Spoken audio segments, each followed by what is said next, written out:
हरे कृष्णा। सभी को दंडवत प्रणाम। आप सभी का श्री श्री भक्ति रसामृत सिंधु के अध्याय 2 में स्वागत है।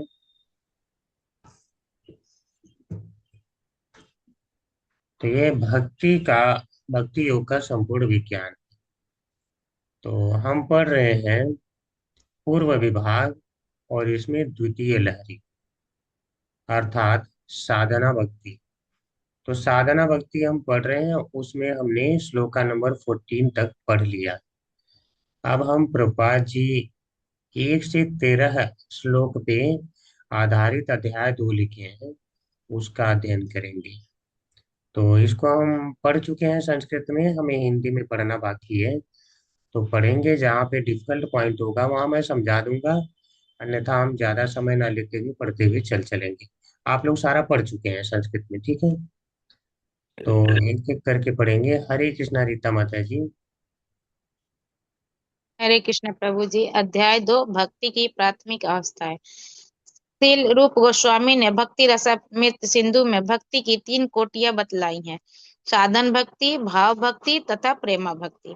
इन कोटियों के अनेक उपशीर्षक हैं। सामान्यतः यह समझा जाता है कि साधन भक्ति में 2 भिन्न-भिन्न गुण होते हैं।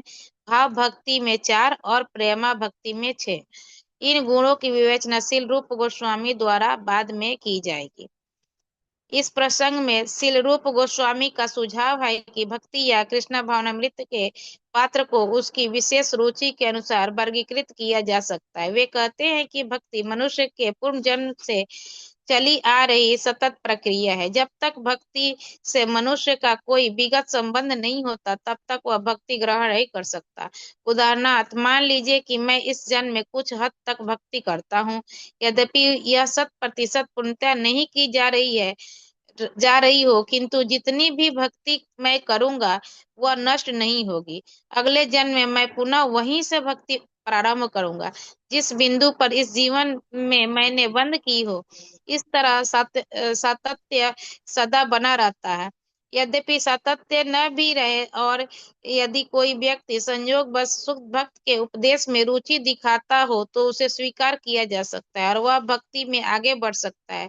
जो भी हो, ऐसे व्यक्ति जिन्हें भागवत गीता तथा श्रीमद् भागवत जैसे ग्रंथों के समझने में सहज रुचि है, उनके लिए भक्ति उन लोगों की अपेक्षा अधिक सरल है जो केवल मानसिक चिंतन, ज्ञान एवं तर्क प्रकृति के आदी हैं। हरे कृष्ण प्रभु जी। हरे कृष्णा माता जी। अब देखिए, ये सारी बातें आप लोग पढ़ चुके हैं, मुझे नहीं लगता कुछ नया लग रहा है। ठीक है, क्योंकि हमने इसमें बहुत समय दिया है। 3 प्रकार की भक्ति बताई गई है, यानी भक्ति के भेद कितने होते हैं? 3। साधन भक्ति, भाव भक्ति, प्रेम भक्ति। सभी में दो दो भिन्न गुण होते हैं, इसे आप लोग पढ़ चुके हैं। ठीक है।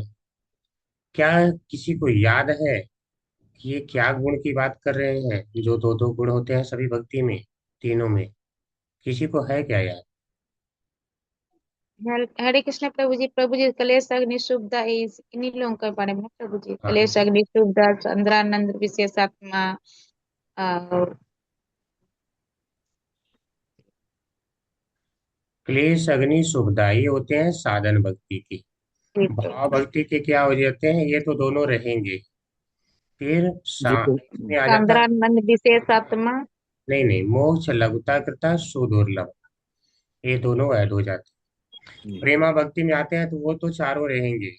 और यहाँ पे सांद्रानंद विशेष आत्मा, कृष्ण, श्री कृष्ण कर्ष, क्या है? कृष्ण आकर्षणी। कृष्ण ठीक है। आकर्षणी। जी प्रभु जी। हाँ।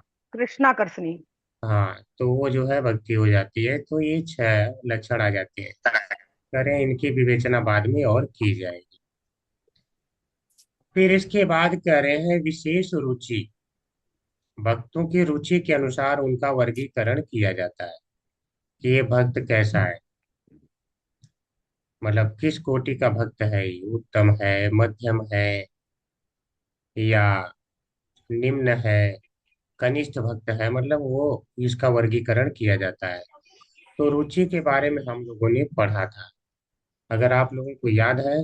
तो उसमें बताया गया था जिसका पूर्व जन्म में जो रहता है, क्या बोलते हैं, पूर्व जन्म, जो पूर्व जन्म में जिसने जो भक्ति किया है, उसके जो संस्कार हैं, उस संस्कार के हिसाब से आज उसका इंटरेस्ट भगवान की भक्ति में रहता है।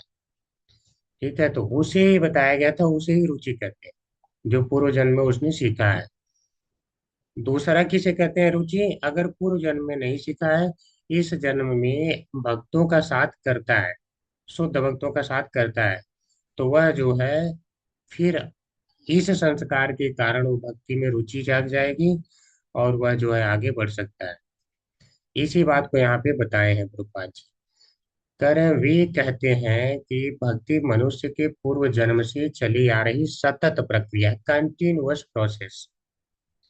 यानी भक्ति क्या है? कंटिन्यूअस प्रोसेस, ब्रेक नहीं हो जाती। ब्रेक का मतलब मैं बता दूं।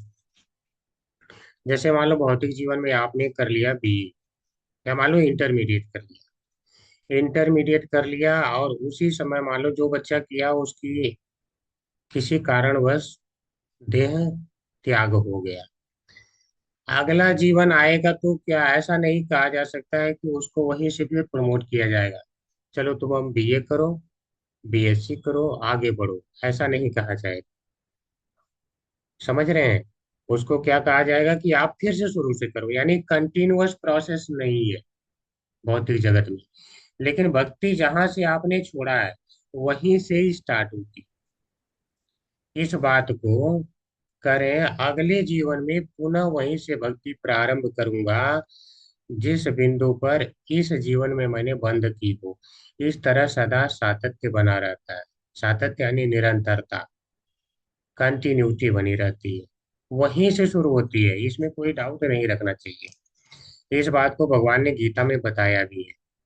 कोई बता सकता है कि कहाँ पे बताया भगवान ने गीता में, या श्लोक याद हो?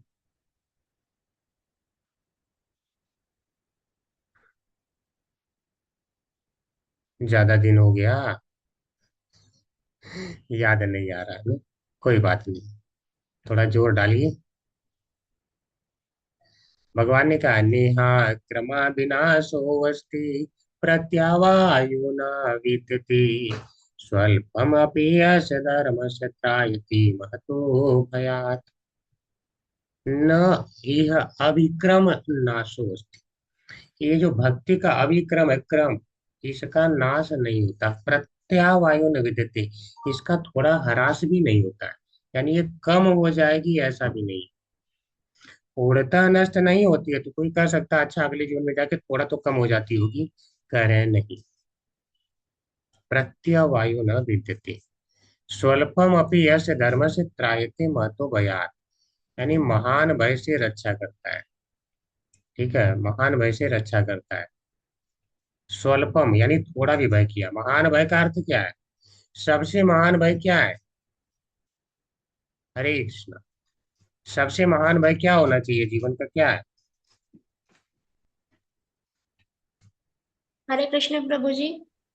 जी हरे कृष्ण माता जी। प्रभु जी, निम्न योनि में जाने का डर। हरे कृष्णा प्रभु। जी माता, हाँ प्रभु जी जी। हरे कृष्ण अ, प्रभु जी। प्रभु, मेरे हिसाब से सबसे बड़ा डर ये होना चाहिए, फॉरगेटफुलनेस ऑफ द गॉड। मतलब भगवान को भूलने का डर, क्योंकि हमारी सारी प्रॉब्लम की जड़ प्रभु वहीं से शुरू होती है जहाँ हम भगवान को भूलते हैं, जहाँ से हम भगवान से सेपरेट होते हैं प्रभु। आ, ठीक है, ये बातें सही है। प्रभुपाद जी ने बताया है भगवत गीता में कुछ, किसी को अगर रिमेम्बर हो रहा हो तो। नहीं याद आ रहा है। मनुष्य का सबसे बड़ा भय यह है कि कहीं फिर से 84 के चक्र में ना फंस जाओ। सबसे बड़ा भय यही, कि कहीं फिर से उसी चक्र में ना फंस जाओ। 84 का चक्र बहुत खराब है, 84 लाख योनियों में फिर घूमता रहेगा। एक बार तो मनुष्य जन्म मिला है, तो ये व्यक्ति को भयभीत होना चाहिए, कहीं मैं उसमें फिर से ना फंस जाऊं। तो प्रभुपाद जी इसको बताते हैं। ठीक है, तो ये क्या है? त्रायते महतो भयात, यानी महान जो भय है, सबसे महान भय, उस भय से भक्ति रक्षा करती है। यानी 84 लाख में न फंस के वो व्यक्ति फिर से एटलीस्ट मनुष्य बनेगा ही बनेगा, जो भक्ति कर रहा है। तो कृष्ण की भक्ति, भक्ति का अर्थ ही है कृष्ण की भक्ति, हमने कल पढ़ लिया है। ठीक है, आप किसी को नहीं डाउट होना चाहिए भक्ति का अर्थ क्या है। भक्ति का अर्थ ही है कृष्ण की भक्ति। अगर कृष्ण की भक्ति नहीं कर रहा है तो समझिए वो भक्ति नहीं कर रहा है, शुद्ध भक्ति नहीं कर रहा है, भक्ति मिश्रित है उसकी। ठीक है, शास्त्र तो यही कह रहा है। तो वहीं से शुरू होती है। दूसरी बात, भगवान ने इसको फिर भगवत गीता के अध्याय 6 में भी बताया कि अगर जब अर्जुन ने पूछा कि उस व्यक्ति का पतन हो जाता है, मान लो भक्ति में कर रहा है, पूर्ण नहीं हो पाई भक्ति, तब क्या होगा। तो उस समय भगवान ने क्या कहा था कि उसका भी जो है कोई नाश नहीं होता है। ठीक है, उसको भी कोई डरने की जरूरत नहीं। ऐसे व्यक्तियों का फिर से जन्म होता है। कहाँ पे जन्म होता है? आ, या तो ऋषि, मतलब क्या बोलते हैं, धर्मान लोगों के घर में जन्म होगा। शुचि नाम श्रीमताम गेहे योग भ्रष्टो अभिजायते। तो मतलब शुचि नाम यानी पवित्र आत्माओं के घर में जन्म होगा, जहां से वो अपनी भक्ति कर सकता है। तो भगवान मौका दे रहे हैं। अथवा योगी नाम एवं कुले भवति धीमताम, या तो अगर बहुत ज्यादा समय तक भक्ति किया है, भक्ति पूर्ण ही होने वाली है, उस समय बेचारे का पतन हो गया, एक्सीडेंट में ही मान लो चला गया, देह त्याग हो गया, तो क्या करेगा। तो उन्होंने वहां पे भी बताया कि वह ऋषि मुनियों के घर में, ऐसे महान आचार्य हैं उनके घर में जन्म लेता है, जहाँ पे और शीघ्र वहां से भक्ति कर सके। और ये फायदा और क्या है, तत्र तम बुद्धि संयोगम लभते पौरुदेहिकम। वहां पे जाके पौरुदेहिकम यानी पुराने शरीर में जो उसका बुद्धि है, वह बुद्धि उसे प्रदान कर दिया जाता है। तो ये भगवान कह रहे हैं कि मैं वो उतनी बुद्धि दे देता हूँ, लेकिन संसार में ये ऐसा नहीं चलता। इंटरमीडिएट तक किया, अगले जीवन में कोई वहां तक का ज्ञान नहीं देते कि लो तुम्हारा ज्ञान हो गया, अब तुम जो है बीए से स्टार्ट करो, नहीं बीएससी से स्टार्ट करो। ऐसा नहीं होता। ठीक है, तो ये है भक्ति करने का फायदा।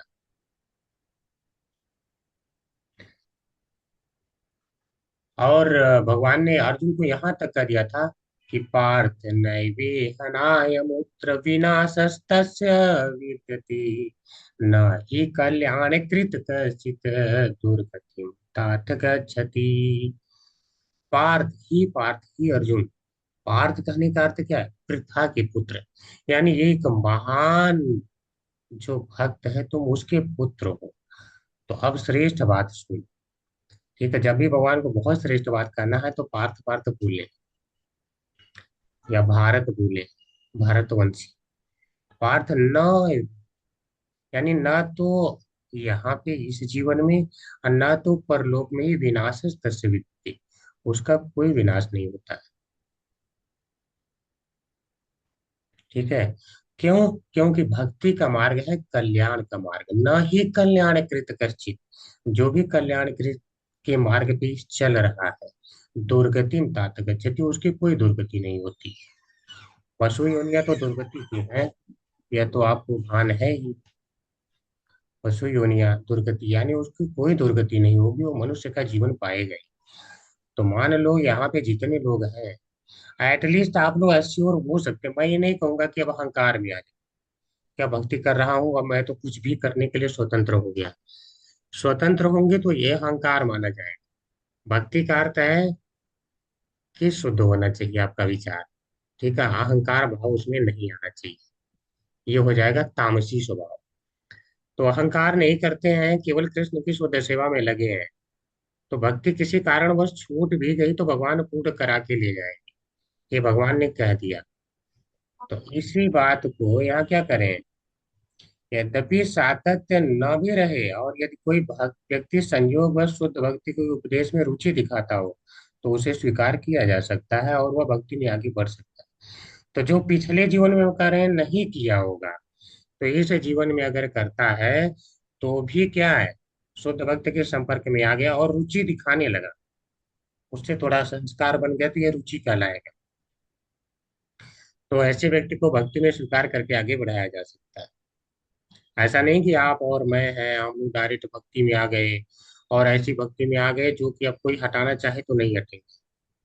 ठीक है, बाकी सारे तो भागने ही लगते हैं ना। ऐसा तो नहीं कि सारे क्लास में जो है मार कर रहे हैं कि 7 बज जाए तो मैं जो है जा करके क्लास में तुरंत जुड़ जाऊं। ऐसा तो हो नहीं रहा है। कुछ ही लोग तो कर पाते हैं ना। तो इसका मतलब क्या है, कुछ तो साधु संघ का प्रभाव पड़ा है, तो ये भगवान की प्लानिंग रहती है।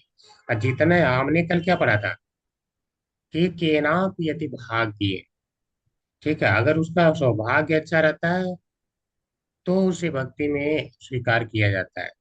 और कैसे सौभाग्य भक्ति कर सकता है, सौभाग्य का अर्थ क्या बताया गया था, मतलब यह केनाप यदि भाग्य, वहां पे न अति आसक्तो न वैराग्य भागश्याम अधिकारेषु, यानी ना तो ज्यादा विरक्त होना चाहिए, ना तो ज्यादा आ, आसक्त ही होना चाहिए संसार में, तो भक्ति का अधिकारी होता है। तो यह केनाप यदि भागिने जात श्रद्धो अस्य सेवने, यानी जब जो है भाग्य के द्वारा अति सौभाग्य होता है, यानी अतिशय सौभाग्य चार लोग करते हैं, है तब जाकर के उसे भक्तों का साथ मिलता है। इसे ही अतिशय सौभाग्य कहते हैं। तो शुद्ध भक्तों का साथ मिल जाए ये हमारा सौभाग्य है। तो क्या अब भी किसी को डाउट है कि भक्ति जो है भगवान सतत करा के हमें नहीं लेके जा रहे हैं? तो जब हम ग्रंथ पढ़ते हैं तब हमें विश्वास होता है। ठीक है। तो इसी बात को क्या करें, जो भी हो, ऐसे व्यक्ति जिन्हें भगवत गीता तथा श्रीमद् भागवत जैसे ग्रंथों के समझने में सहज रुचि है, ठेल ठेल के नहीं लाना पड़ रहा है, सहज रुचि है, उनके लिए भक्ति उन लोगों की अपेक्षा अधिक सरल है जो केवल मानसिक चिंतन ज्ञान तर्क एवं प्रक्रियाओं के आदी है। ऐसा कैसे हो गया, एक व्यक्ति कई पहाड़ उठा सकता है, ये तो झूठ बोल रहे हैं। जो केवल तर्क वितर्क में चलेंगे वो कुछ नहीं कर पाएंगे। जो भगवान नहीं दिखते तो मैं कैसे मानूंगा, जब आम आम बोलने पे आम नहीं आते तो राम राम बोलने पे राम कैसे आएंगे। ये सब कुतर्क है, मानसिक चिंतन है। और भक्ति मानसिक चिंतन का कोई स्कोप नहीं है। आपने कल क्या देखा था, ज्ञान और जो वैराग्य, दो चीजें हैं ना, ज्ञान और वैराग्य ये भक्ति के अंग माने ही नहीं है। इसको हमने देखा था।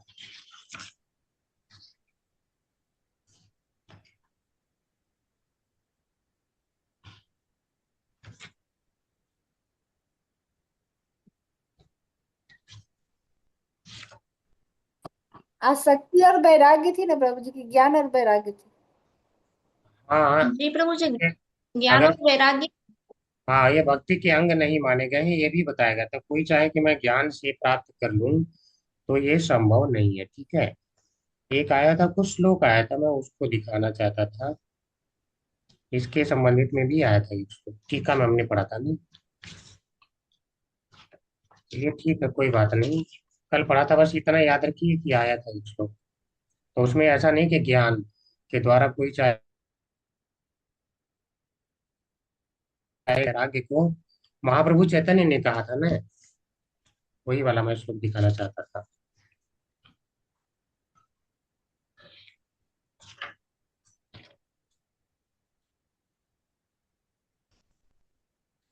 चलिए ठीक है, कोई बात नहीं। हम लोगों ने पढ़ लिया है तो अब मैं एक्चुअली सोच रहा था कि तुरंत बता दूं तो ज्यादा अच्छा रहेगा।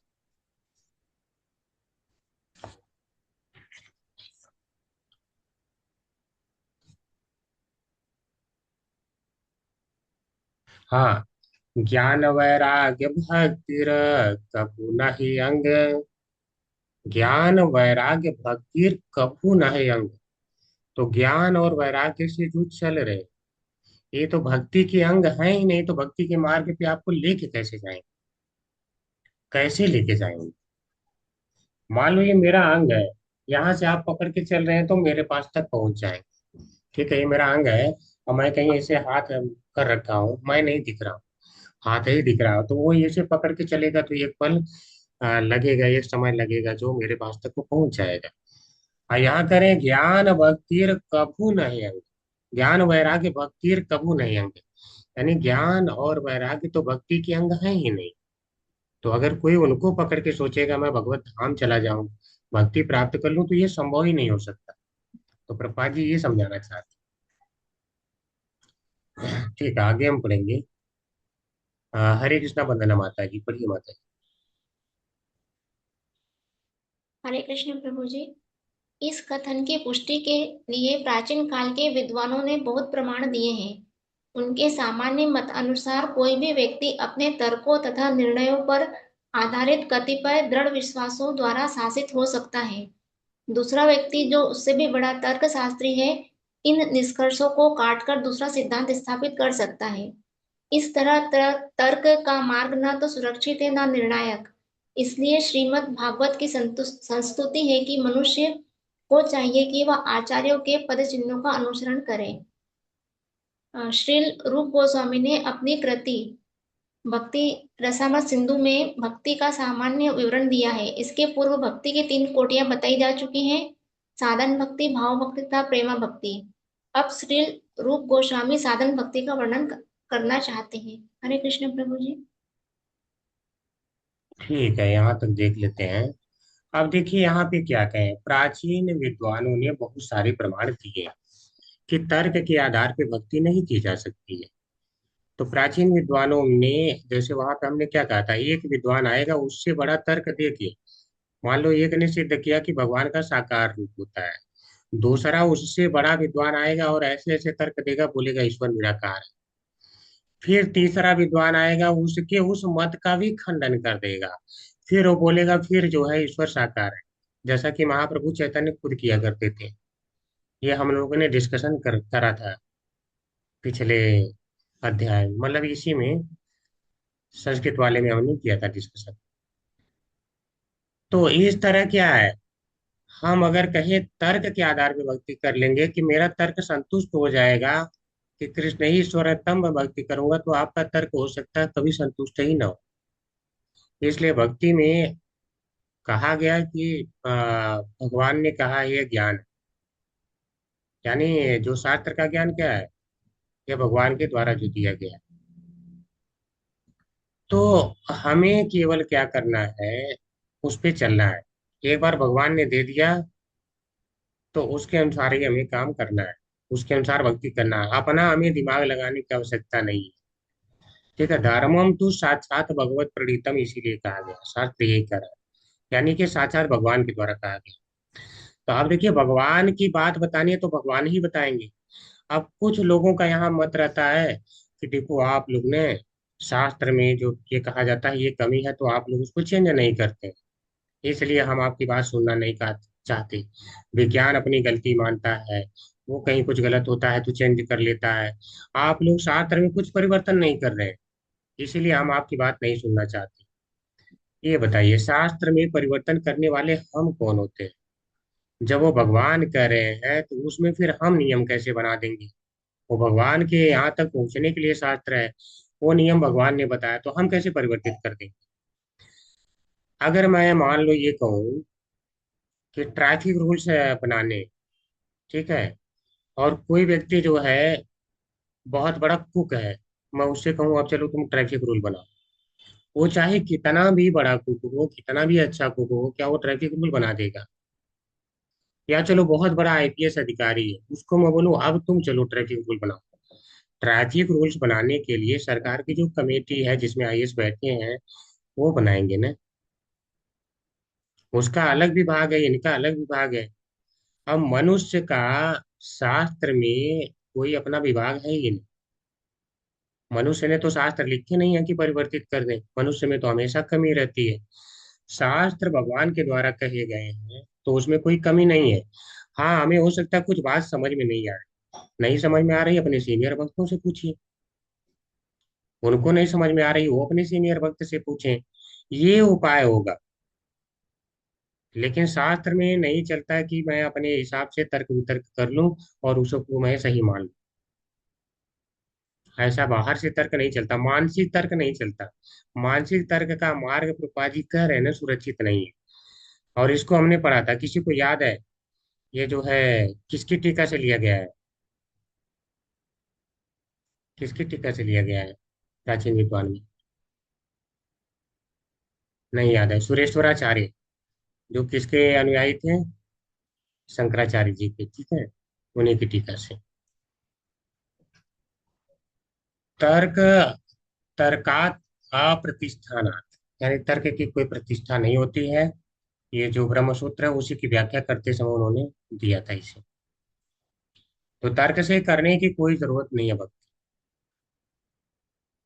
तो श्री रूप गोस्वामी यहाँ पे क्या बताए हैं, साधन भक्ति, भाव भक्ति और प्रेम भक्ति के बारे में बताए हैं।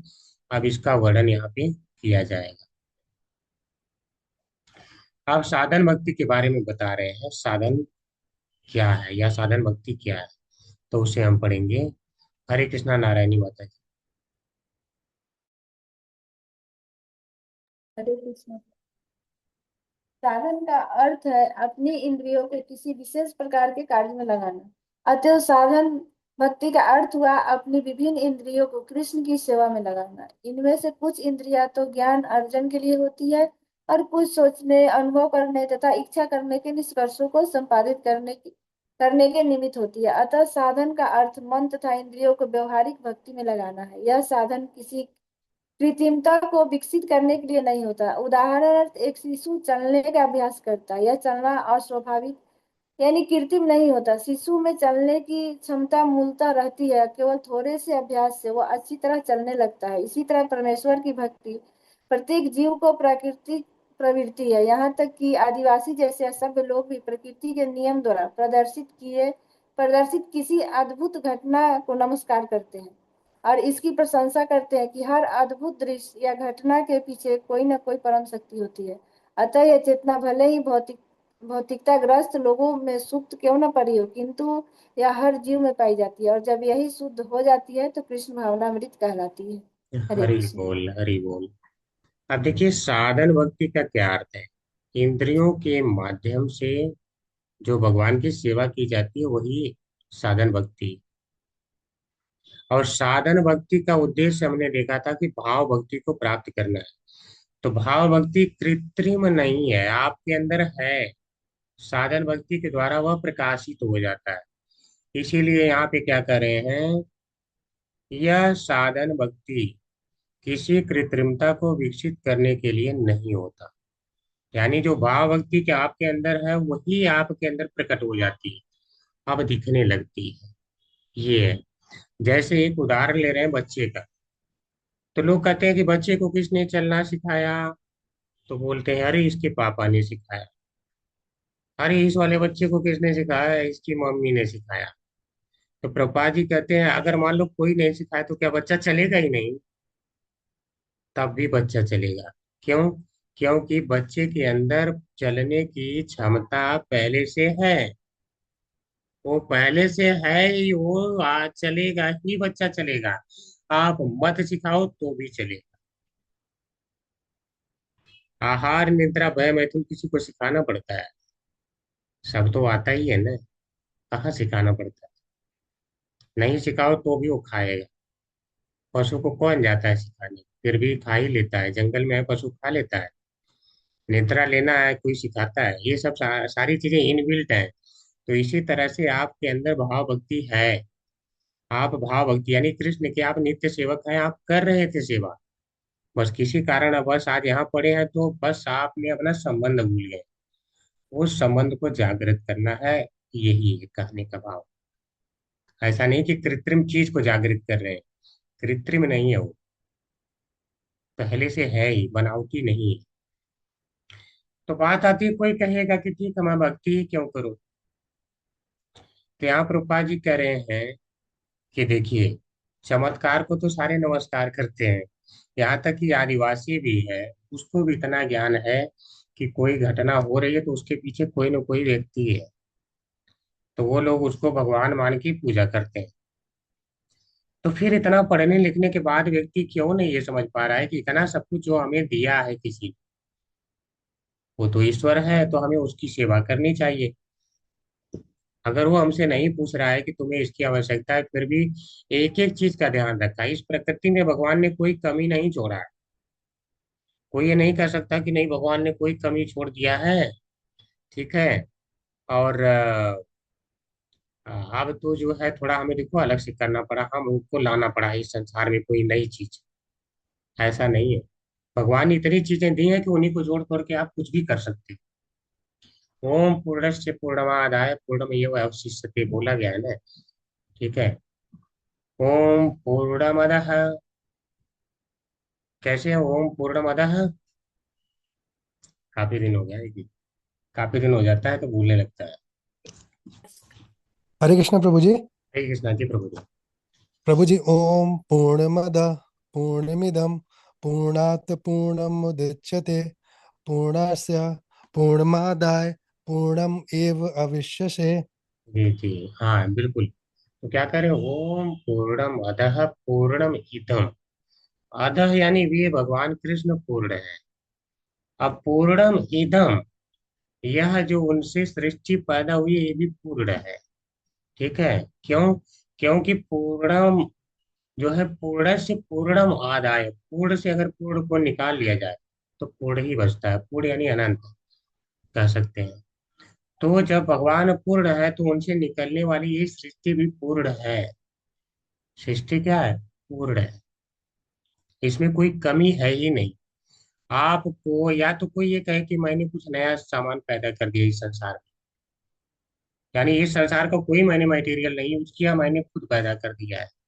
ऐसा संभव नहीं है। ऐसा संभव नहीं है। क्योंकि भगवान ने इसे पूर्ण बनाया है तो यहाँ सब कुछ पहले से है। तो जब सब कुछ पहले से एक एक चीज का जो ध्यान रखा है तो क्या वो दिमाग नहीं है उसके पास? और जब दिमाग है तो इसका मतलब व्यक्ति है तो उसका दिमाग है। तो भगवान साकार है। तो डाउट क्यों है लोगों को? प्रभुपाद जी ये कह रहे हैं। ठीक है। तो जब डाउट नहीं होना चाहिए और फिर उस भगवान को भक्ति करना चाहिए, क्योंकि उसके अंदर भक्ति पहले से है। किसी न किसी को तो सेवा कर ही रहा है। तो करें, उसके अंदर ये सुप्त चेतना पड़ी। उस शुद्ध चेतना को जो सो गई है, सुप्त है, उसको आप भगवान कृष्ण की सेवा में लगा दीजिए। यही कृष्ण भावनामृत। तो कृष्ण भावनामृत बहुत समझना कठिन नहीं है। ये थोड़ा सा सार तक पढ़िए, आचार्यों के निर्देशन में पढ़िए, आपको पता चल जाएगा कि आप कृष्ण के सेवक हैं। ठीक है, आगे पढ़ेंगे। हरे कृष्णा राघवेंद्र प्रभु।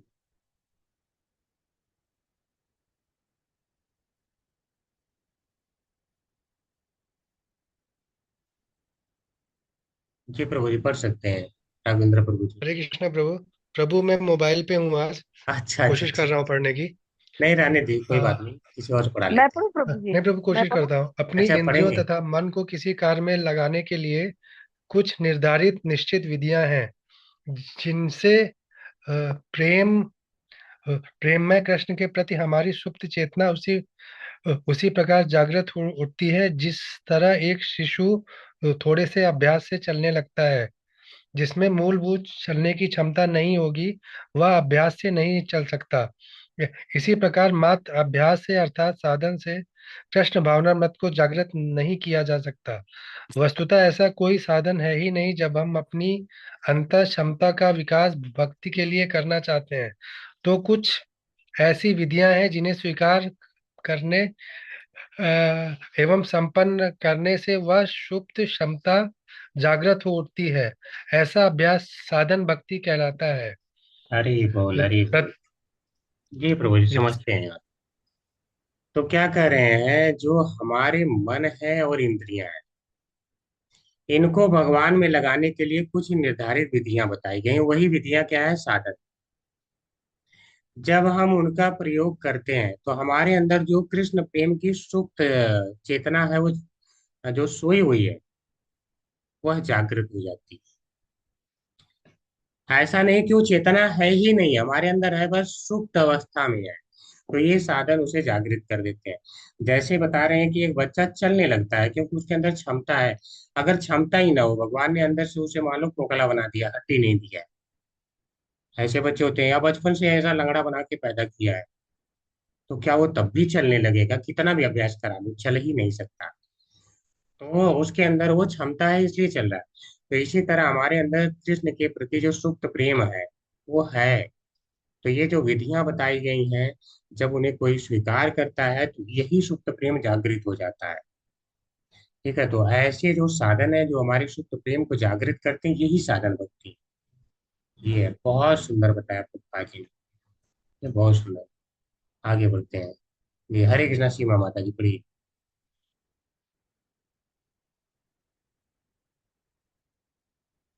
सीमा माता जी हरे कृष्णा।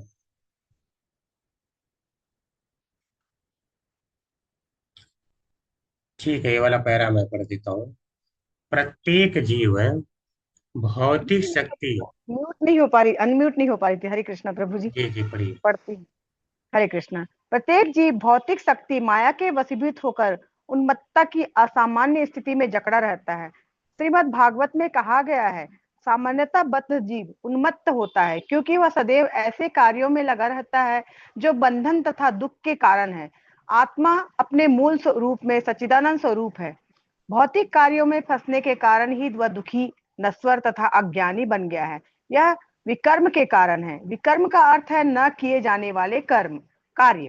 अतएव हमें साधन भक्ति का अभ्यास करना चाहिए, जिसका अर्थ यह होता है कि प्रातःकाल मंगल आरती, श्री विग्रह पूजा की जाए, कतिपय भौतिक कार्यों से दूर रहा जाए, गुरु को नमस्कार किया जाए और उनके विधि विधानों का पालन किया जाए, जिनकी विवेचना क्रमशः यहाँ की जाएगी। इन साधनों से मनुष्य की उन्मत्तता जाती रहेगी। जिस प्रकार मनोरोग चिकित्सक के आदेशों से मानसिक रोग चला जाता है, उसी प्रकार इस साधन भक्ति से बद्ध जीव की वह उन्मत्तता दूर हो जाती है जो माया के वशीभूत होने से उत्पन्न होती है।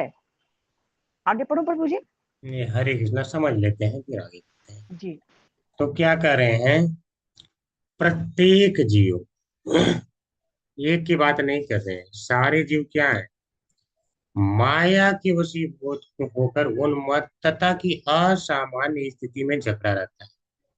अच्छा, सारे जीव असामान्य स्थिति में, इसको हम ऐसे थोड़ा समझते हैं तब ज्यादा समझ में आएगा।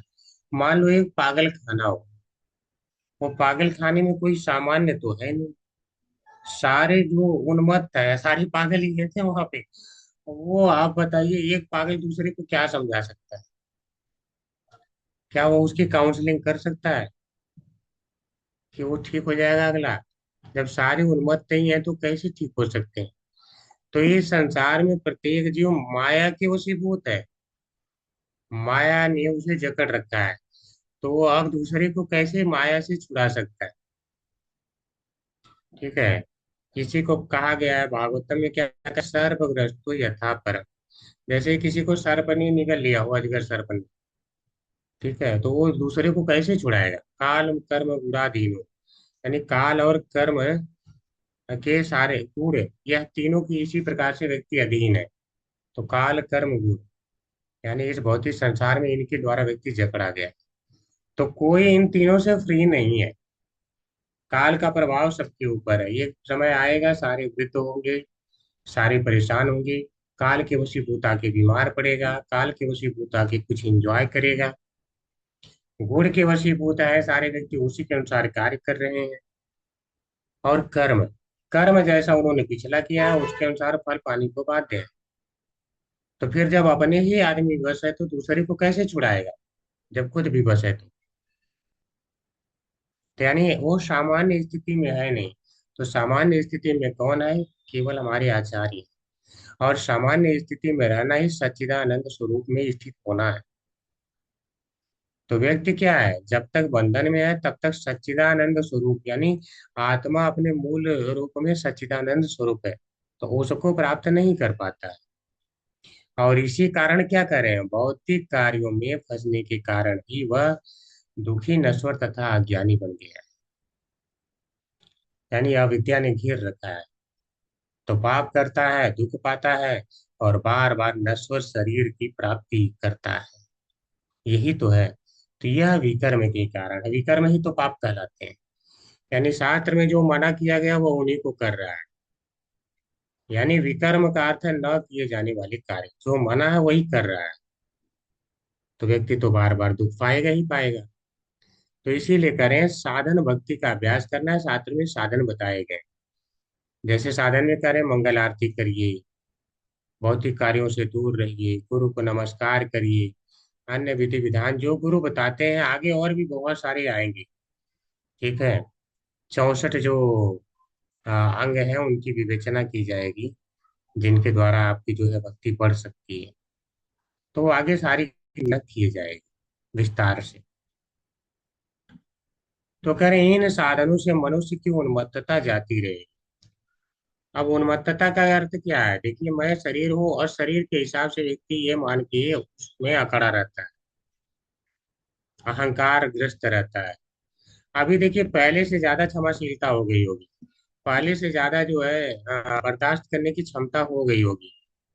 और अगर कोई मान लो आपके साथ कुछ गलत व्यवहार करता है तो अभी हम तुरंत समझ जाते हैं ये गलत व्यवहार कर रहा है तो इसमें कुछ अलग नहीं कर रहा है। अगर कोई अचानक अच्छा व्यवहार करने लगे तब समझ जाइए कि ये तो क्या हो गया, इसे क्या हो गया, ये अच्छा कैसे व्यवहार कर रहा है। क्योंकि कलयुग में या हम कहें भौतिक जगत में अच्छा व्यवहार तो कोई कर ही नहीं सकता है, केवल भक्त कर सकते हैं। उनके अलावा कोई कर ही नहीं सकता है, आपसे कितना भी कर रहा होगा। अगर वो भगवान का भक्त नहीं है तो 9 दिन का दुर्गा का पूजा रख के 10वें दिन मुर्गा ही खाएगा। वो किसी जीव के प्रति भी अच्छा व्यवहार नहीं रख सकता, केवल भक्तों के अलावा कोई रख ही नहीं सकता।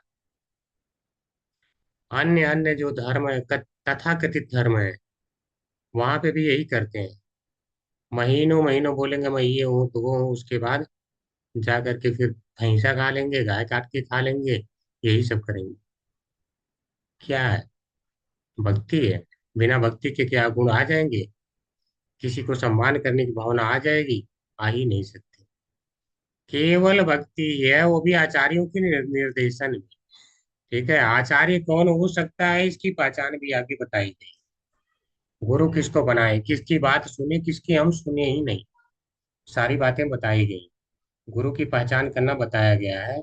आगे इसी में साधना भक्ति में आएगा और बड़ी मजा आने वाला है। ठीक है, बहुत मजा आने वाला है। पढ़िए।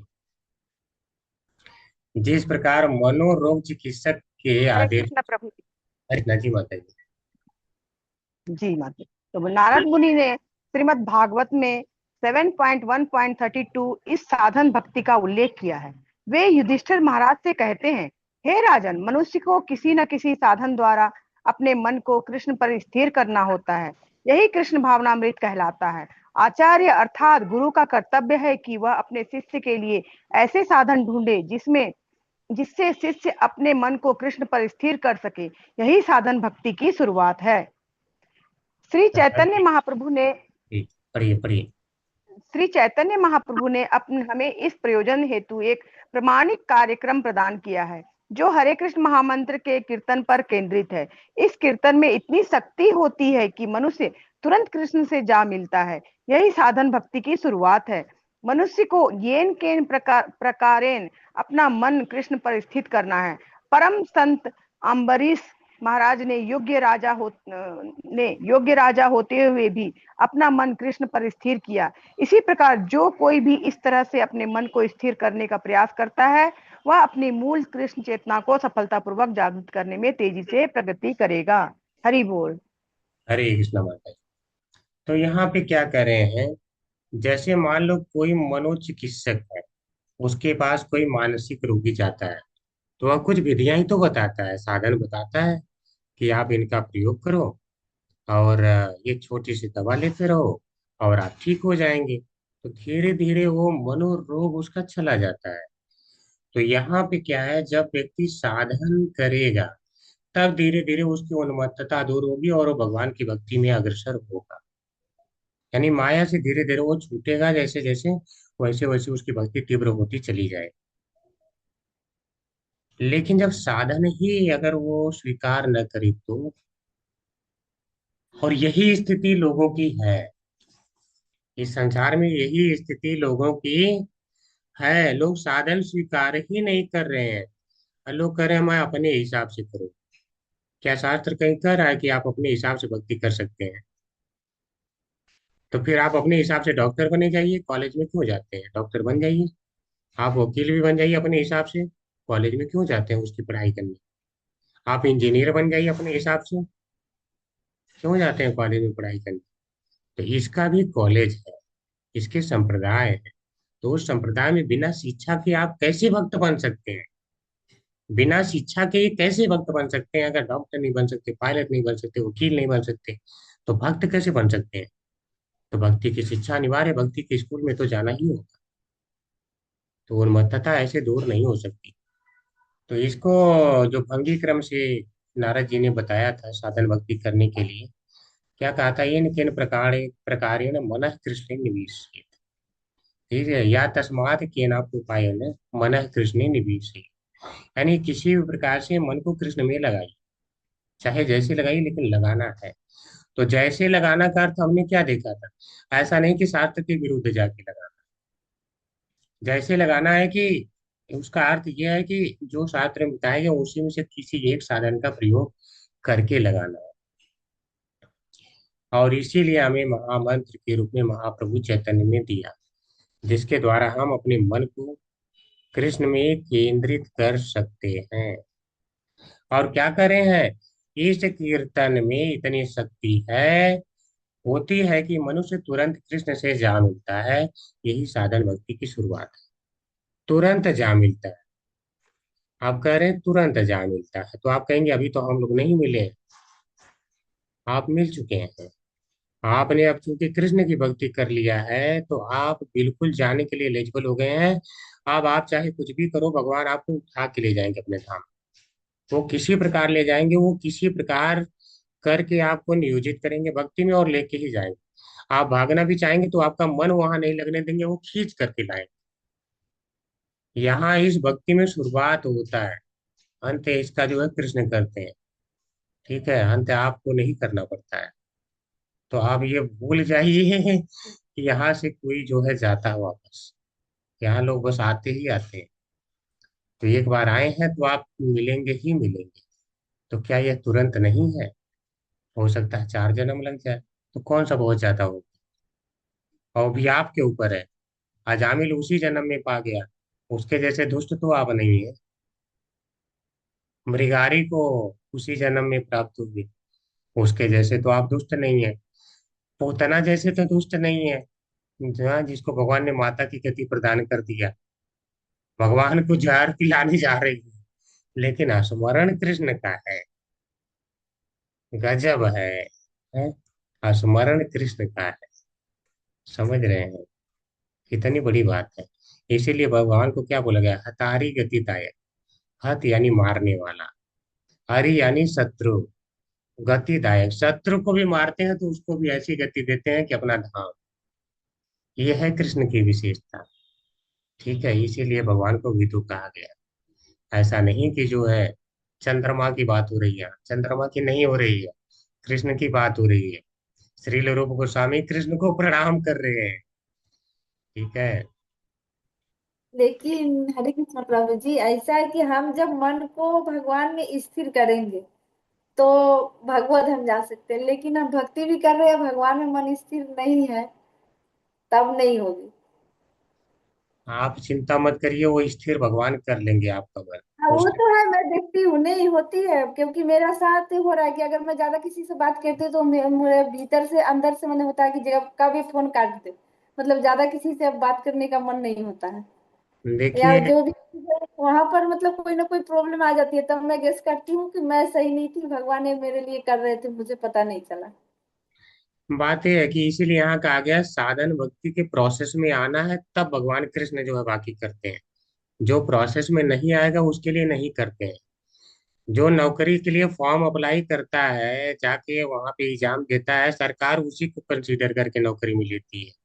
जो अप्लाई ही नहीं करेगा, एग्जाम ही नहीं देगा, तो उसको तो सरकार नहीं लेती है ना। तो इसी प्रकार से भक्ति में जो आता है, साधन भक्ति करता है, तब कृष्ण कंसीडर करके ले जाते हैं, तब उनका जिम्मेदारी हो जाता है। ठीक है, बहुत सरल है। देखिए, भक्ति अगर आचार्यों की मानेंगे तब जाके सरल होगी, मानेंगे नहीं तो अपने हिसाब से नहीं होता है। ठीक है। वो तो प्रभु बात बोल ही दिए हैं कि जो अगर मेरे अनुसरण करेगा वो इसी जन्म में भगवत धाम चला जाएगा, जी इसका दोबारा जन्म नहीं लेना पड़ेगा। जी जी, आगे बढ़ते हैं। हरे कृष्णा सुधा माता जी।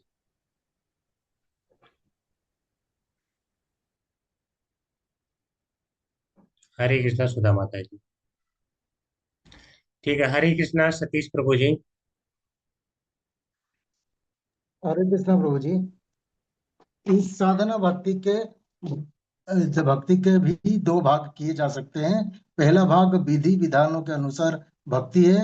इसमें अपने गुरु के आदेश से या प्रामाणिक शास्त्रों के अनुसार विभिन्न विधि विधानों का पालन करना होता है, और इससे इनकार होने का प्रश्न ही नहीं उठता। ये वेदी भक्ति कहलाती है। इसे बिना तर्क के करना पड़ता है। साधना भक्ति का दूसरा भाग रागानुगा भक्ति है। रागानुगा भक्ति इस स्थिति में सूचित करती है कि जिस पर विधि विधानों का पालन करते हुए मनुष्य कृष्ण के प्रति कुछ अधिक अनुरक्त हो जाता है और प्राकृतिक सहज प्रेम के कारण भक्ति करता है। उदाहरणतः भक्ति में रस मनुष्य को प्राप्त काल उठकर आरती करने का आदेश दिया जा सकता है। प्रारंभ में अपने गुरु के आदेश से शिष्य तड़के जल्दी उठता है और आरती करता है, किंतु फिर उसमें वास्तविक अनुराग उत्पन्न हो जाता है। जब उसमें यह अनुराग उत्पन्न हो जाता है तो वह स्वतः अर्क विग्रह को सजाता है, उससे उसके लिए तरह तरह का वस्त्र तैयार करता है और भक्ति को उत्तम रीति से करने के लिए नई नई योजनाएं बनाता है।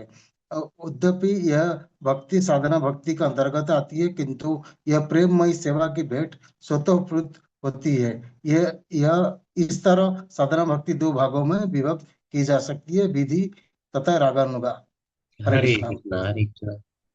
तो साधन भक्ति को दो भागों में बांटा गया है। पहला है वैधि भक्ति। भक्ति का अर्थ क्या हो गया? गुरु के आदेश के अनुसार विधि विधानों का पालन करते हुए भक्ति करना।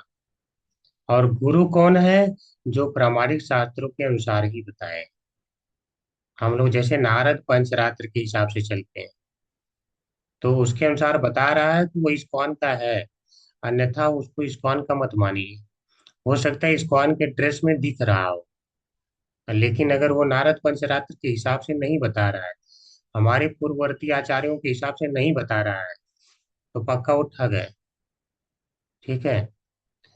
तो कह रहे हैं कि जैसे ही गुरु बताते हैं तो उसको इनकार नहीं करना चाहिए। इससे इनकार करने का प्रश्न ही नहीं उठता। उनके मार्ग का, यानी उसी मार्ग का अगर आप पालन करेंगे तब भक्ति बढ़ेगी। यानी इसे बिना तर्क करना पड़ता है, बिना तर्क। धीरे धीरे फिर यही जब करते रहते हैं तो रागानुगा भक्ति में कन्वर्ट हो जाता है। यानी आपको कृष्ण विधि विधान का पालन करते करते कृष्ण से प्रेम हो जाता है, यानी अधिक अनुरक्ति हो जाती है। जैसे सुबह में क्या बताया गया, मंगल आरती अटेंड करिए, प्रभुपाद जी वही उदाहरण ले रहे हैं। धीरे धीरे क्या है, फिर जो है प्रेम उत्पन्न हो जाता है। प्रेम उत्पन्न हो जाता है तो इसी को कहते हैं राग उत्पन्न हो गया। इसी को कहते हैं रागानुगा भक्ति। ठीक है। अब वो स्वतः करेगा, भगवान को सजाना, नहाना धोना, नहलाना धुलाना उनको। ठीक है। सारी सेवा अब वो स्वयं करेगा, क्योंकि अब राग हो गया है। तो इस प्रकार से भक्ति दो प्रकार की है। वैधि भक्ति जहाँ विधि विधान है, और रागानुगा भक्ति जहाँ भगवान से अब राग हो चुका है। आगे बढ़ेंगे हम। हरे कृष्णा खुशी माता जी।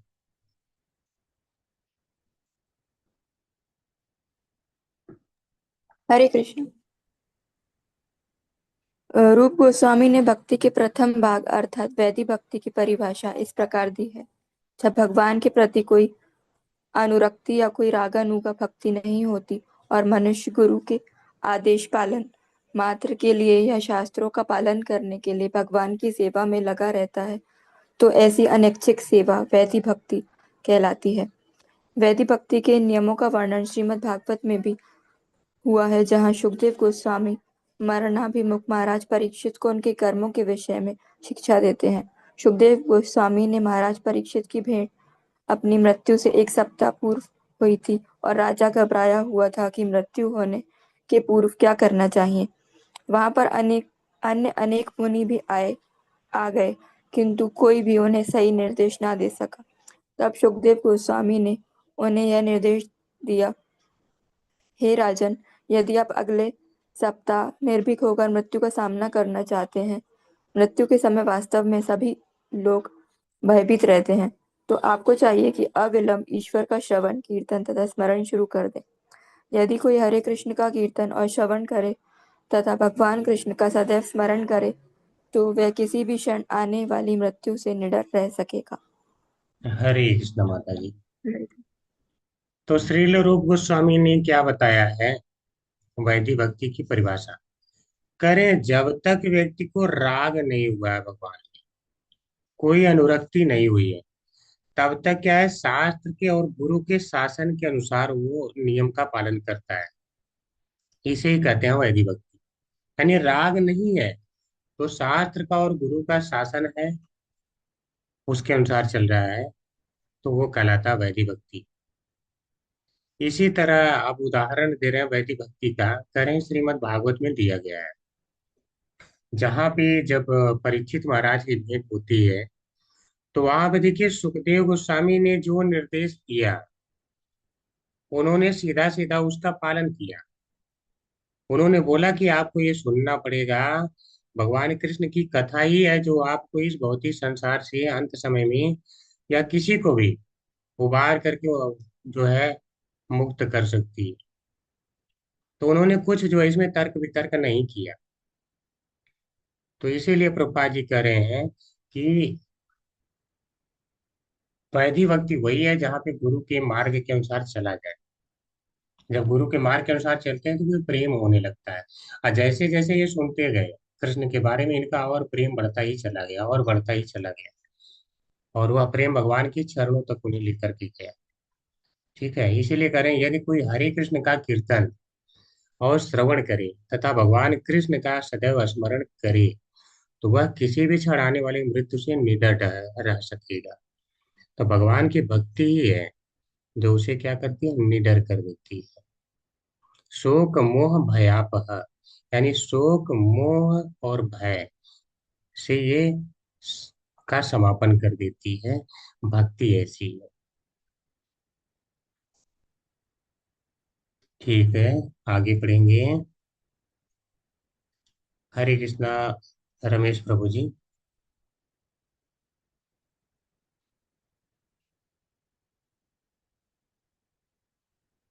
ठीक है, निर्मला माता जी। हरे कृष्ण प्रभु जी। ठीक है।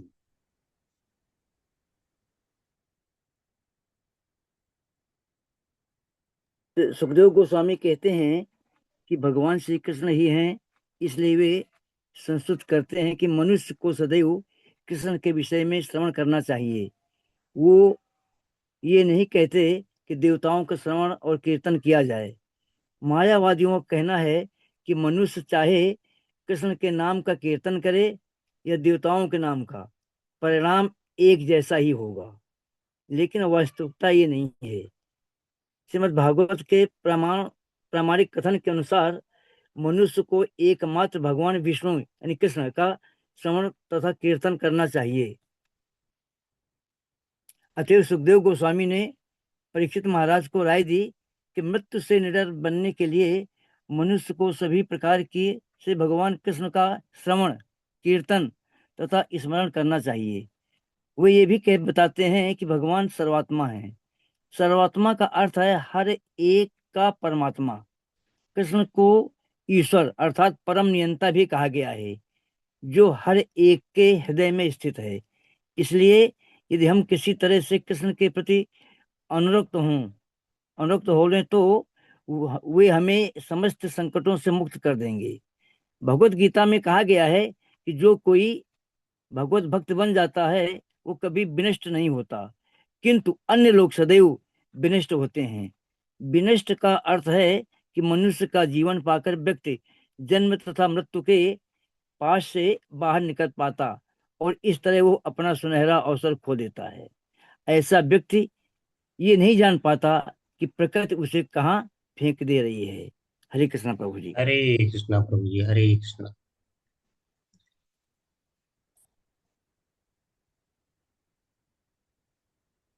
आगे प्रभु जी पढ़ें। नहीं नहीं, समझते हैं आप ही। जी जी। तो सुखदेव गोस्वामी कहते हैं कि भगवान श्री कृष्ण ही हैं, इसीलिए वे संस्तुति करते हैं कि मनुष्य को सदैव कृष्ण के विषय में श्रवण करना चाहिए। तो सुखदेव गोस्वामी ने क्लियर बता दिया कि कृष्ण ही भगवान है। उन्होंने कोई डाउट नहीं रखा, सीधे कहा ओम नमो भगवते वासुदेवाय। फिर शुरू किया जन्मादस्य यतो अन्वयाति ततः च अर्ति स्वभेक्य स्वराट, ऐसे करके तब जाके शुरू किया।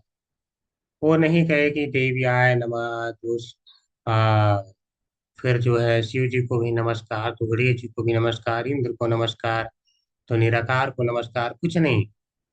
श्री कृष्ण है, वही भगवान है, पहले ही उन्होंने क्लियर कर दिया।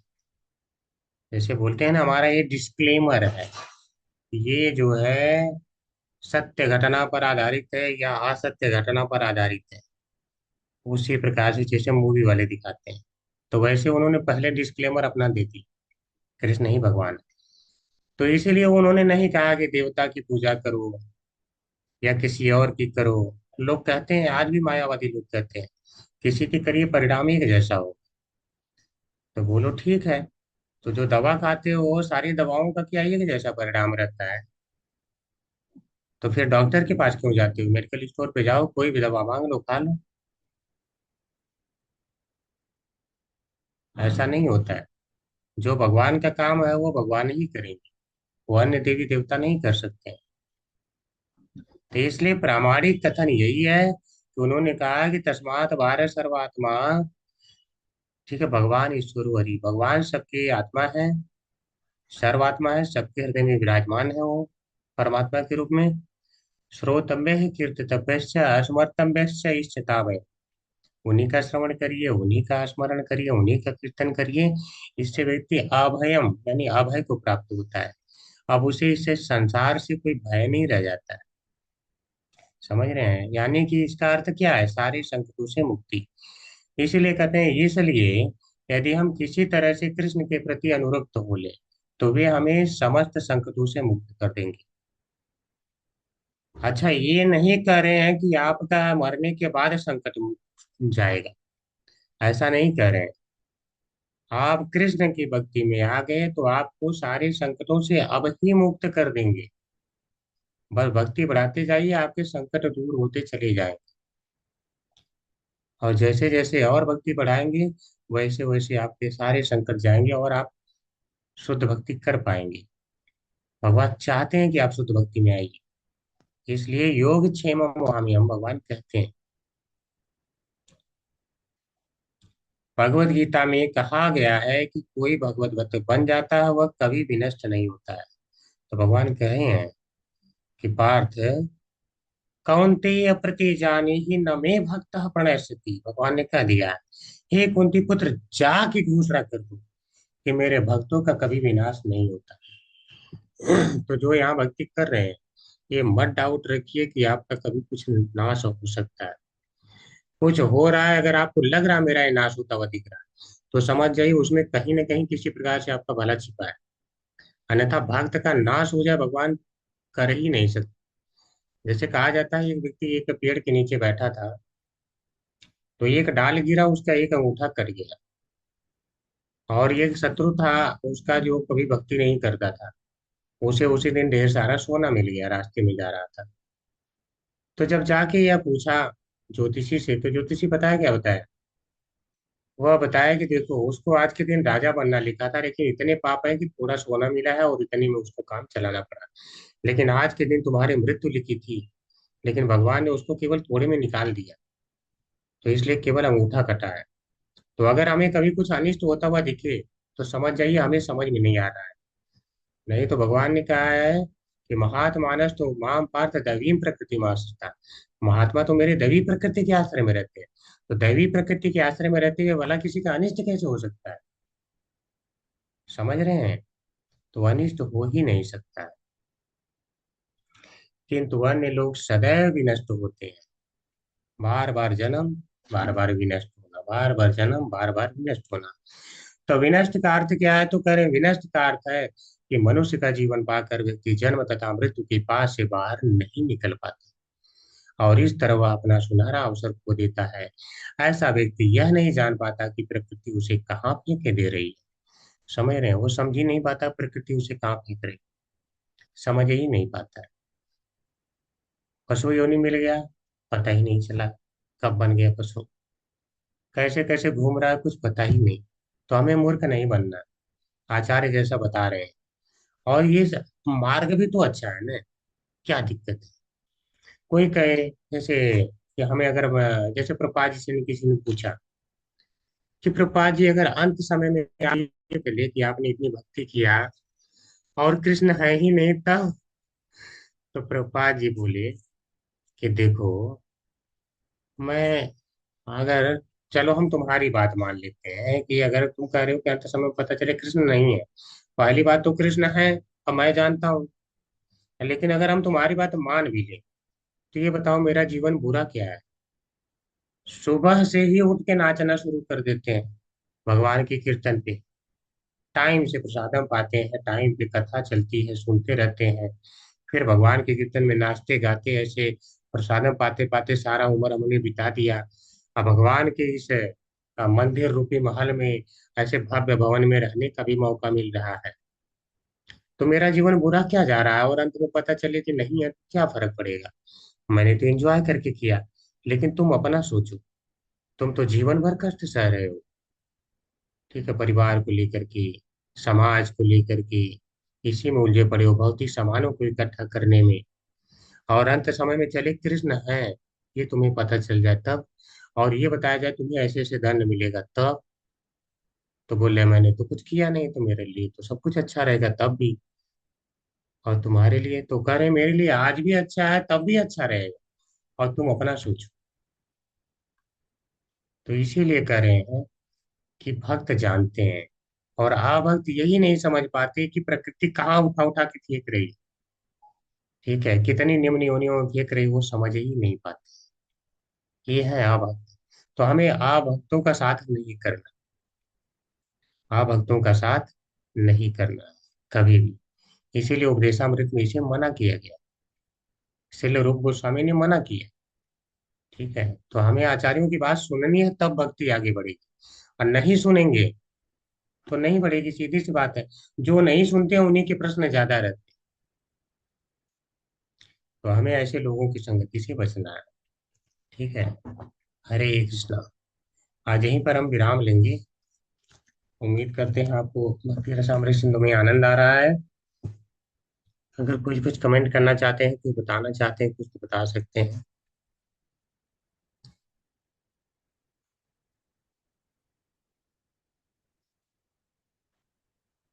हरे कृष्णा।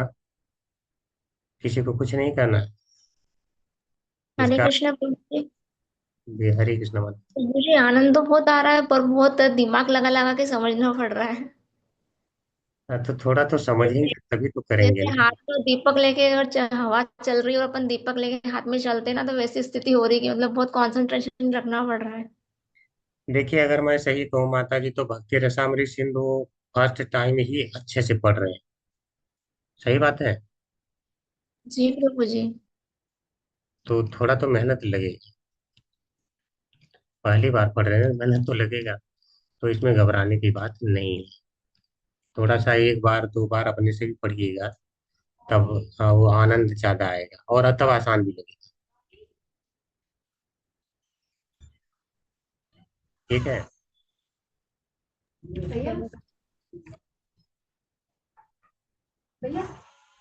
हरे कृष्ण प्रभु जी। हरे कृष्णा जी माता जी। मैं ऐसे पढ़ रही थी भक्ति रसामृत सिंधु, तो उसमें पढ़ने पर आसान लग रहा है, और आप जब समझा रहे हो तो मुझे ऐसा लगता है कि थोड़ा कठिन है। ऐसा क्यों हो रहा है? मतलब मैं बुक पढ़ रही हूँ उसमें तो मुझे ऐसा लग रहा है कि आसान है। भक्ति जो है, अब अगर समझाने के बाद और कठिन लग रहा है तो फिर तो मेरी ही कमी है। मतलब अगर आप मुझे पूछेंगे तो मैं जवाब नहीं दे पाऊंगी, लेकिन पढ़ रही हूँ तब ऐसे सिंपल सा लग रहा है। नहीं, अगर समझाने के बाद कोई चीज और कठिन लग रही है तो फिर मेरी ही गलती है ना, कि मैं समझा नहीं पा रहा हूँ, इसका मतलब मैं आसान नहीं, चीज को आप कठिन जो बता रहा हूँ। वो दूसरे वो श्लोका से भी जा रहे हो ना, तो वो तो मैं वो नहीं देख रही थी, सिर्फ अपनी वो भक्ति रसामृत बुक में ही पढ़ रही हूँ। जी। तो उसमें तो सब थोड़ा शॉर्ट में ही रहता है। हाँ, तो अभी शॉर्ट वाला भी तो आपको पढ़ा दिए, सारे भक्त हैं ना यहाँ हाँ, पे, तो नहीं, सारे आप भक्त। बार बार ये बोल रहे हो ना कि ये गुह्य है, तो मैं सोच में पड़ गई, मुझे क्यों सिंपल लग रहा है।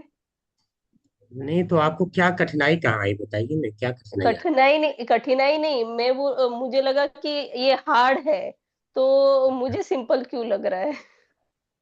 तो ये तो बहुत अच्छी बात है।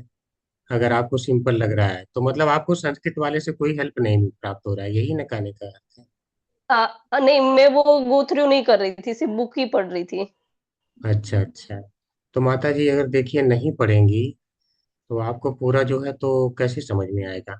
अभी जैसे प्रभुपाद जी ने यहाँ पे कह दिया कि एक लाइन का था, मैं आपको शेयर करके दिखाता हूँ।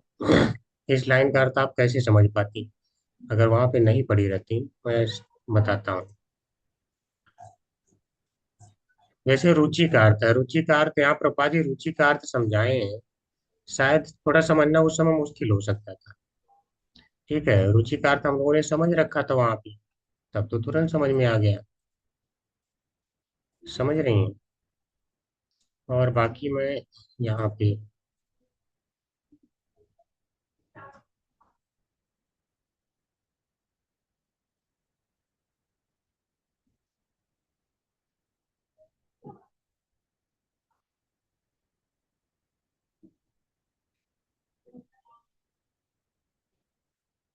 एक लाइन आया था।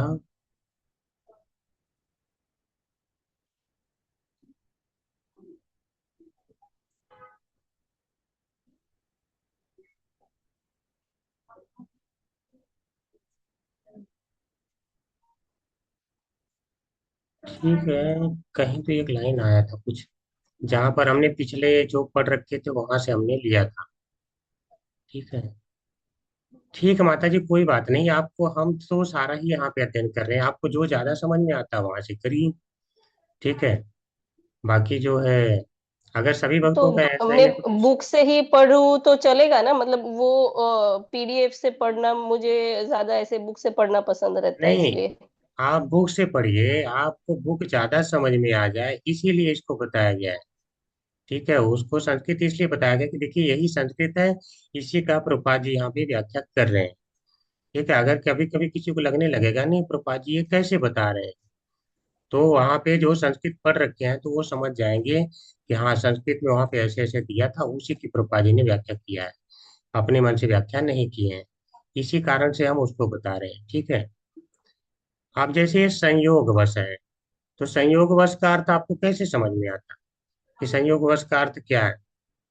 ठीक है, जो है आचार्य है, भक्तों का साथ है वो करना है, तो शायद थोड़ा सा डिफिकल्टी होती। कोई ना कोई समझाएगा तभी, जो संस्कृत पढ़ रखा होगा वो समझाएगा तभी तो आप समझ पाएंगे।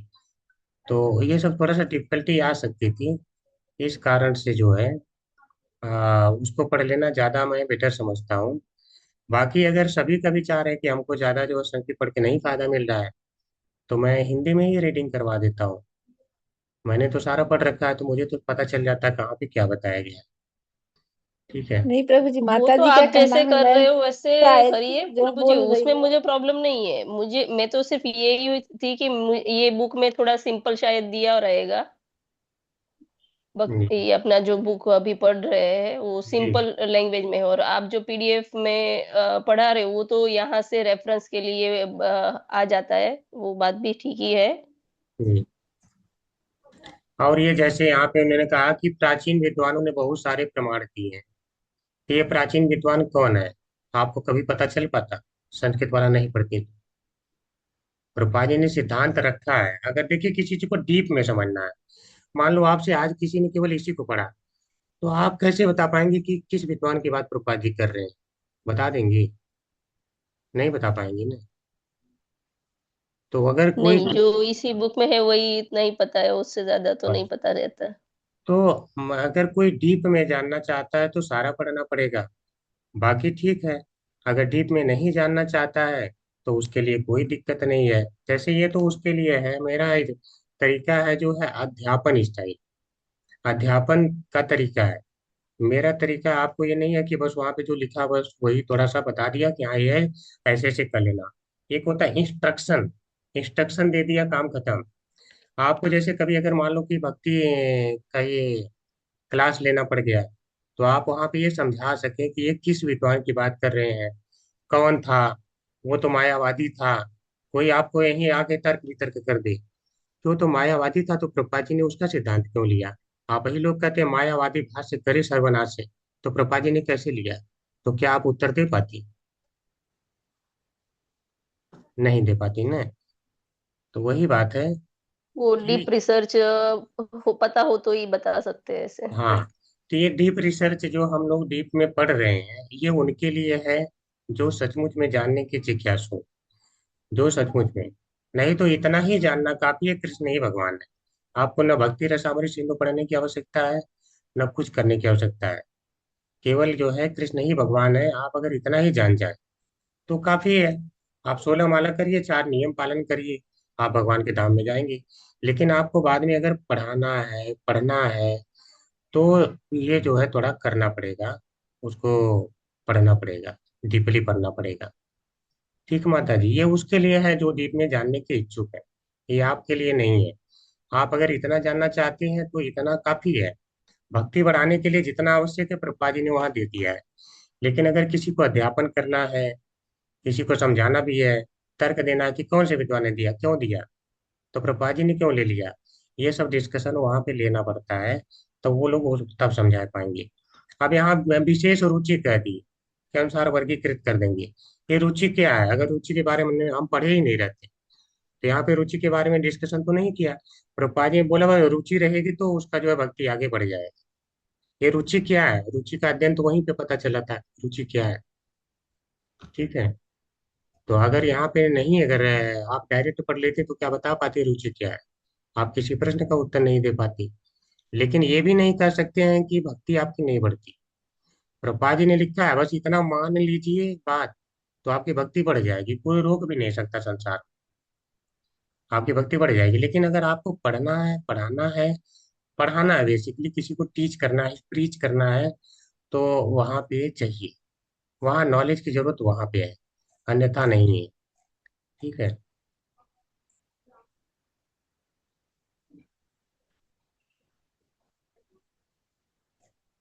ठीक माता जी, समझ में आ गया है मंजीषा माता जी?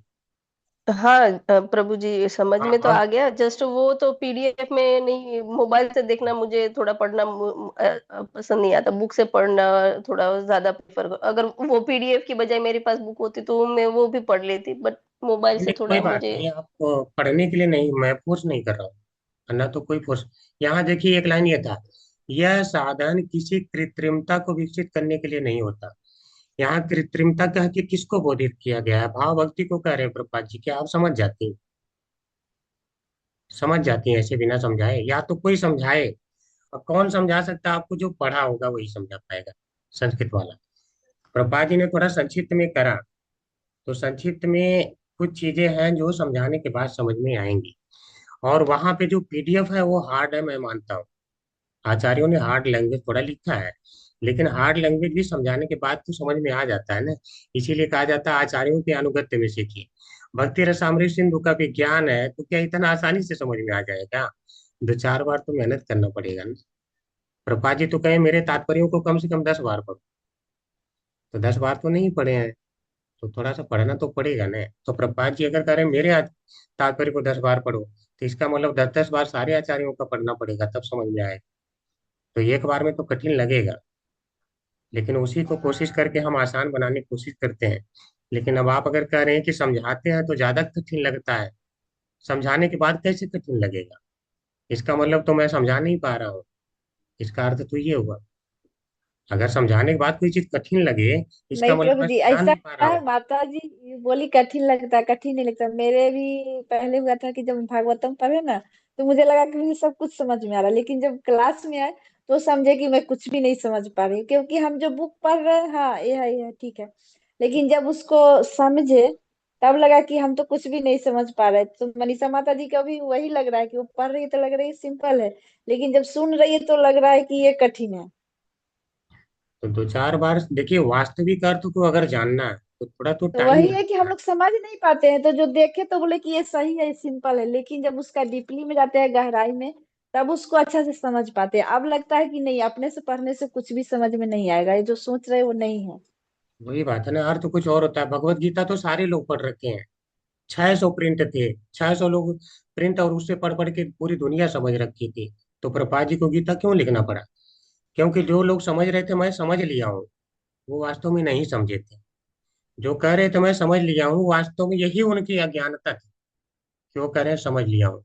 इसीलिए प्रभुपाद जी को समझाना, इसीलिए समझाना पड़ा। तो जब हम फिर से 2-4 बार, वो भी प्रभुपाद जी ने कहा मेरे तात्पर्यों को 10 बार पढ़ो, तब वास्तव में समझोगे। यानी एक बार नहीं, 10 बार पढ़ो। तो आप क्यों कह रहे हैं, इसीलिए तो कह रहे हैं। ठीक है, तो माता जी उसमें ये नहीं है। और अगर आपको फिर भी कठिन लग रहा है संस्कृत वाला, तो आप संस्कृत वाला मत पढ़िए, आप मत सुनिए। लेकिन अगर बाकी लोग अगर मैं हैंड रेज करा लेता हूँ, कितने लोग चाहते हैं कि संस्कृत वाला ना जो करे। प्रभु जी ऐसा नहीं है, आप हैंड रेस की जरूरत नहीं, आप जिस तरह से जा रहे हो उसी नहीं तरह से जाइए, मैं वो मना नहीं कर रही हूँ, नहीं जस्ट मैं नहीं नहीं। ये बोल रही थी कि मुझे बुक से थोड़ा ऐसा लग रहा था, तो जस्ट कि मैं थोड़ा थोड़ा ही पढ़ रही हूँ कि गलत पढ़ रही हूँ ऐसे। आप लोग रेज करिए अगर कोई चाहता है तो, कि नहीं पढ़ाऊँ तो नहीं पढ़ाऊंगा, मुझे देखिए कोई शौक नहीं। मैं तो चाहता था कि आप लोगों का नॉलेज बढ़ जाए। ऐसा नहीं है प्रभु जी, प्रभु जी हम लोग पढ़ रहे हैं, समझ रहे हैं, भले कुछ भूल जाए याद रहे, लेकिन क्या है कि समझ तो रहे हैं। लेकिन सिंपल किताब पढ़ेंगे तो मतलब नहीं समझ पाएंगे। अगर किसी को बोलना है भगवान का मर्जी हुआ तो उस टाइम याद रहा तो बोल सकते हैं, नहीं रहा आप लोग भूल गए तो कोई बात लेवल नहीं है। 3 में भी भक्ति रसामृत सिंधु पढ़ चुके हैं, लेवल 4 में भी पढ़ चुके हैं, लेवल 5 में भी उन्होंने काफी पढ़ा दिया है। लेकिन अगर हमने इतना गहन अध्ययन नहीं किया होता तो क्या वो बातें समझ में आ पाती? क्या यहाँ कृत्रिमता करते, जाके पूछ लीजिए जिसने नहीं पढ़ा है, नहीं बता पाए। ठीक है, नहीं बता पाए।